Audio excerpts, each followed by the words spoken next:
चश्मे को कूटा गया, जिसके वजह से आंखों से खून निकल गया।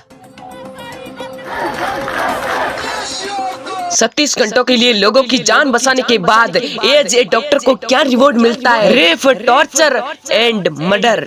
Yes, it was a murder. Please मेरी आपसे रिक्वेस्ट है कि आप इस वीडियो को शेयर जरूर करना, क्योंकि बहन बेटियों की रेस्पेक्ट का सवाल है। देश तो आजाद है, पर आखिरकार इस देश की बहन बेटियां क्यों सुरक्षित नहीं है? पहले तो एक ट्रेनी डॉक्टर के साथ रेप हो जाता है, और इससे ज्यादा बुरी बात समाज के लिए और क्या हो सकती है? एक लड़की जिसने अपनी जिंदगी के 10-12 साल डॉक्टर की पूरी पढ़ाई को दी, जो आधी रात को जाकर अस्पताल में मरीजों की सेवा कर रही थी। अस्पताल में नाइट ड्यूटी करने वाले डॉक्टर के लिए आराम करने के लिए कमरा नहीं था, तो सेमिनार हॉल पर उसे आराम करना पड़ा। वो बेचारी दिन भर की थकान दूर करने के लिए लेट रही थी। तभी एक वॉलंटियर पुलिस का, जिसकी ये ड्यूटी थी कि अस्पताल में कुछ गलत ना होने दे, वो आए लोगों को सेफ्टी दे, वही वॉलंटियर शराब पीकर न सिर्फ वो उस सेमिनार में घुसता है, उस ट्रेनी डॉक्टर को जानवरों की तरह मारता है, उससे घिनौना काम करता है, उसकी जान ले लेता है और वहाँ से चला जाता है। लड़की की पोस्टमार्टम रिपोर्ट में खुलासा होता है,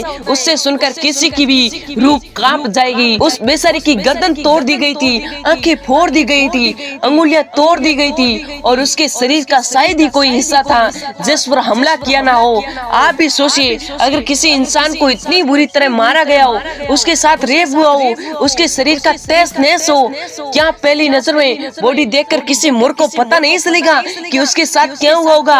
बिल्कुल पता चल जाएगा। लेकिन फिर क्या वजह थी कि अस्पताल में लड़की की तरफ से लड़की के घर वालों को पहली बार फोन किया गया तो उन्हें यह बताया कि लड़की ने सुसाइड कर लिया है। अब ये सब सुनकर किसको गुस्सा नहीं आएगा? एक महिला को इतनी बेरहमी से मारा गया, उसकी इज्जत लूटी गई, उसकी आंखें फोड़ दी गई, और अस्पताल वालों को यह दिखाई नहीं दे रहा कि उसके साथ क्या हुआ है।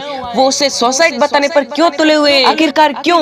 लोगों की सुरक्षा करने वालों की ही सुरक्षा नहीं है, जो एक डॉक्टर ही सुरक्षित नहीं है। भगवान जी के युग में तो राक्षस वेश बदल लेते थे, कभी इंसान का तो कभी देवता का, लेकिन आज के इस कलयुग में इंसान के अंदर वही देवता और राक्षस दोनों हैं। समझना आपको है कि फर्क किसमें है, किसका व्यवहार हमारे प्रति कैसा है, नजरिया कैसा है, ताकि आने वाले बुरे समय को टाल सके।